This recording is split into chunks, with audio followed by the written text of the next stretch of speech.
Ketika dunia diliputi kecemasan akibat krisis pangan global, negara-negara maju berlomba mengamankan teknologi dan jalur logistik untuk menjaga pasokan.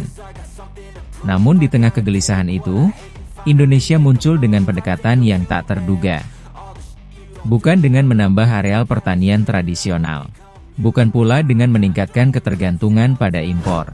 Indonesia justru memusatkan pandangan ke laut, dan menjadikannya poros baru ketahanan pangan nasional. Ini bukan hanya tindakan reaktif atas kondisi darurat, melainkan pergeseran cara pandang, bahwa kekuatan pangan tak melulu berasal dari tanah, tetapi juga dari lautan yang luas membentang. Langkah ini mengejutkan banyak pihak. Malaysia terperangah. Eropa pun mulai menghitung ulang posisi Indonesia dalam peta pangan global. Tapi sebelum lanjut, jangan lupa klik tombol subscribe agar Anda tidak ketinggalan informasi unik lainnya.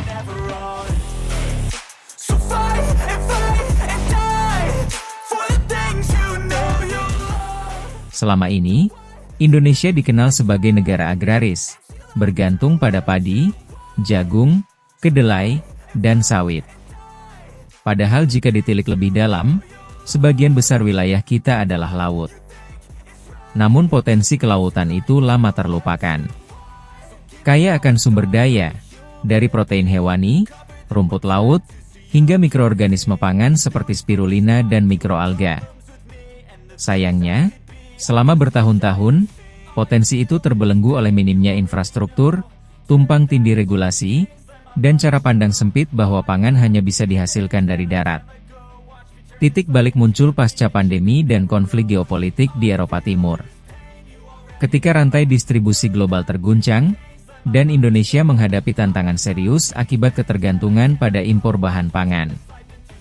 Lonjakan harga membuat masyarakat cemas. Pemerintah pun dituntut bergerak cepat. Dari tekanan itulah, lahir satu inisiatif besar. Lumbung Pangan Laut Nusantara, atau LPLN. Bukan sekadar proyek pembangunan, LPLN adalah transformasi besar. Melibatkan kementerian lintas sektor, dari kelautan, teknologi, perdagangan, riset, hingga pertahanan. Satu ekosistem terintegrasi, budidaya laut, pengawasan berbasis satelit, kecerdasan buatan, dan skema pembiayaan inklusif bagi pelaku usaha kelautan. Dalam kurun waktu 2 tahun, lebih dari 6.000 lokasi budidaya laut diaktifkan.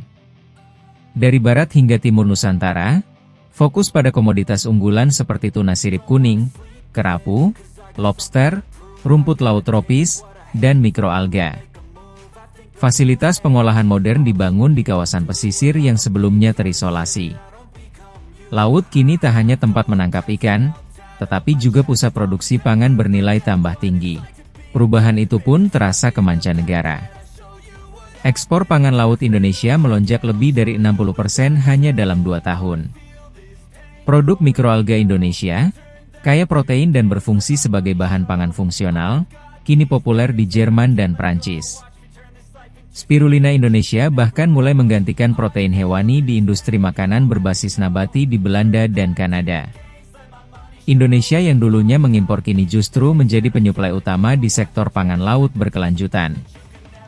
Malaysia mulai merasa tertinggal. Parlemen mereka mengadakan diskusi terbuka, menyoroti betapa cepatnya Indonesia memimpin transformasi ekonomi biru.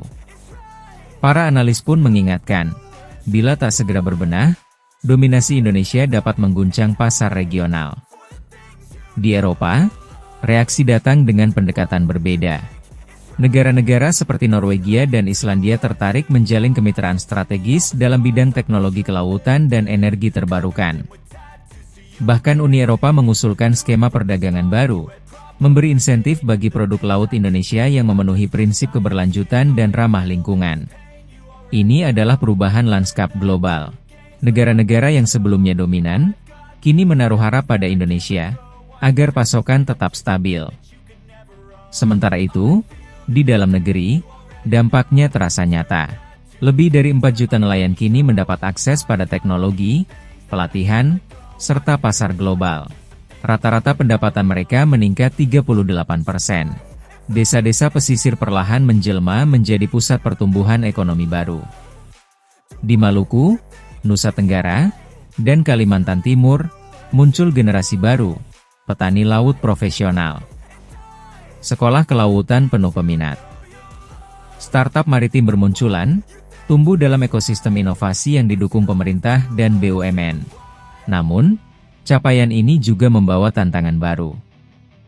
Investasi besar dan ekspansi sektor kelautan perlu dikawal dengan perlindungan lingkungan. Konflik antara korporasi besar dan nelayan kecil tak bisa dihindari. Harmonisasi regulasi dan zonasi laut menjadi tugas penting agar ekosistem tetap lestari. Di sisi diplomasi, Indonesia juga dituntut untuk lebih aktif dalam menjaga posisi tawar di arena global. Karena kini, banyak pihak melihat, Indonesia punya peluang besar menjadi kekuatan pangan laut dunia dalam 1 dekade ke depan.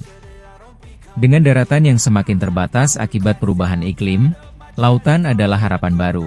Dan Indonesia, berada di barisan terdepan, mengubah lautan menjadi ladang pangan masa depan. Negara-negara tetangga kini mulai mengevaluasi ulang strategi mereka. Namun Indonesia telah melangkah lebih dulu.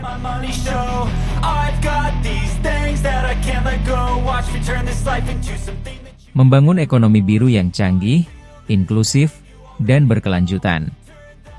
Dunia sedang bergerak, dan Indonesia telah memilih jalan yang berani. Sebuah jalan untuk membangun ketahanan, bukan hanya hari ini, tapi untuk generasi mendatang. Kini saatnya kita semua membuka mata. Kekayaan terbesar Indonesia tak lagi tersembunyi di balik tanah, tapi terpampang luas di samudera. Dari sana, kita bisa menyuplai pangan bagi dunia. Laut bukan hanya batas negara. Ia adalah denyut kehidupan, kekuatan ekonomi, dan simbol kedaulatan yang sesungguhnya. Kita tengah berdiri di titik sejarah. Kesempatan langka membangun masa depan, dengan laut sebagai pusat peradaban pangan dunia. Jangan biarkan momen ini lewat begitu saja. Mari jaga, kembangkan, dan wariskan lumbung pangan laut Nusantara.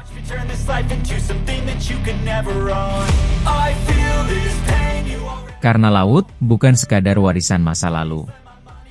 Ia adalah titipan masa depan untuk anak cucu kita.